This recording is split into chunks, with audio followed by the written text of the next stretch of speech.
जी की जय हो। जय श्री राम, जय श्री राम, जय श्री राम। हम हमारा हक मांगते नहीं।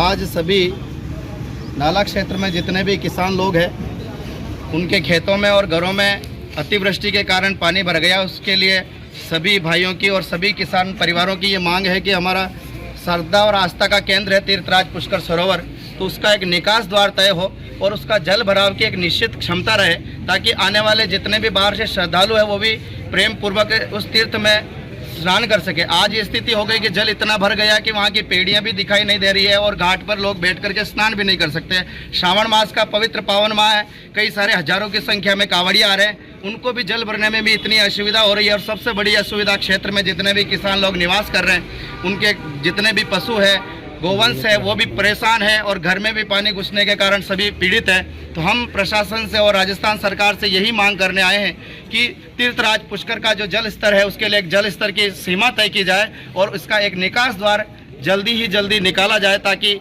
हर वर्ष किसानों को इस प्रकार की पीड़ा से पीड़ित नहीं होना पड़े।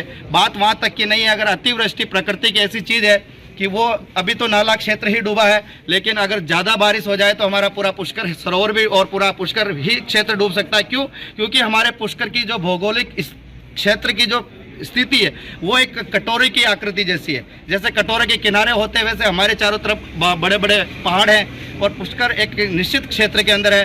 तो सरकार और प्रशासन इस चीज़ को विशेष रूप से ध्यान देते हुए और इन सभी की पीड़ा को ध्यान देते हुए पुष्कर राज का एक निकास द्वार तय करें, क्योंकि जितना पानी लेवल से रहेगा तो जल भी स्वच्छ रहेगा। आज आप हम सभी भी देख रहे हैं कि हमारे पुष्कर राज की गरिमा और मर्यादाएं किस तरह से खत्म होती जा रही है। हमने नहरें बना के पानी इकट्ठा कर लिया, उनमें पानी नहीं आ रहा, कई सारे अपशिष्ट चीज़ें भी आ रही। हम बात करते हैं चप्पल जूते घाट पे नहीं ले जाने की, तो वो चप्पल जूते भी बह करके आ रहे हैं। तो हमें भी कहीं ना कहीं मन में दर्द होता है कि हमारे तीर्थराज पुष्कर की ऐसी स्थिति हो रही है। क्यों ना हम उसको व्यवस्थित तरीके से जल को लाएँ। और बात यहाँ तक होती है कि गंगा जल तब गंगा जल कहलाता है कि वो अपनी दोनों सीमाओं के अंदर रहता है। इसी प्रकार हमारे पुष्कर राज का जो जल है वो घाट की पेड़ियों तक है, वहाँ तक हम उसकी आस्था को सम्मान करते हैं, प्रणाम करते हैं। लेकिन जो ये जल भराव हो जाता है, हम नहीं मानते कि ये पुष्कर राज का जल है। ऐसा है, कृषि भूमि पे कम से कम आज आधा क्षेत्र की कृषि है, सारी डूब चुकी है।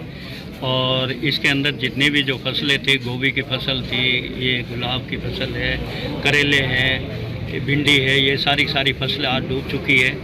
किसान निहत्थे हो चुके हैं, ये बेरोजगार हो चुके हैं। और पानी की एक सरोवर में निश्चित सीमा तय हो। आज जो सरोवर का पानी है, हमने ये देखा जयपुर घाट के ऊपर सरोवर का जिस दिन 19 तारीख को फुल पानी भरा था, उस समय घाट के बराबर आ गया था। उधर बावरी घाट है, ये हेडगेवर घाट है, कोटा घाट है, इधर पानी घाटों के बराबर आ चुका था। तो हमारी ये मांग है पूरे किसानों की के सरोवर में अतिवृष्टि होती है, इसके निकासी का कहीं भी कोई भी जगह नहीं है। पूरे राजस्थान में कोई भी सरोवर, तालाब या झील हो जिसका पानी की निकासी है, अतिवृष्टि है। जैसे अभी बीसलपुर में भी पानी आ रहा था, उसकी निकासी की तैयारियां प्रशासन ने कर ली है। वरुण सागर का पानी की चादर चल रही है, आना सागर की चादर चल रही है। लेकिन इसमें तो चारों ओर से इसका जो पूरे कैचमेंट एरिया का पानी पूरा आता तो है, लेकिन अतिवृष्टि के समय निकला नहीं जाता है।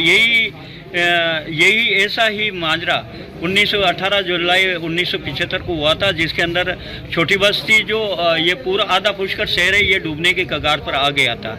मनसा तलाई में जितने मकान हैं आज वो पूरे उस समय पानी के जल सीमा में थे, लेकिन प्रशासन का इस ओर ध्यान नहीं जा रहा है। हमारा ये मांग है कि पुष्कर में अतिवृष्टि के समय इसके निकासी की कोई व्यवस्था हो।